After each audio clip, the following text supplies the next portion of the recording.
nào đưa gặm cười tê tét cười tê tét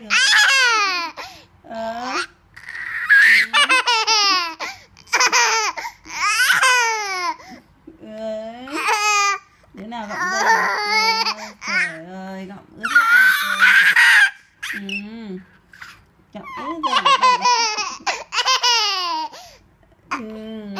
bỏ dây xuống nào, bỏ dây này, bỏ dây này. Ôi ướt hết dây của tôi rồi, ướt hết dây của tôi rồi. Ôi trời ơi cái dây của tôi.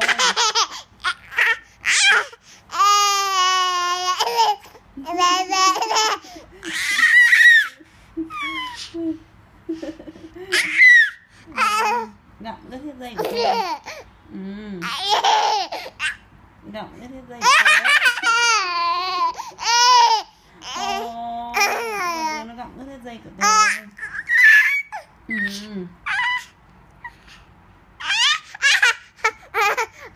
Không gặm nữa. Không gặm nữa. Không gặm nữa.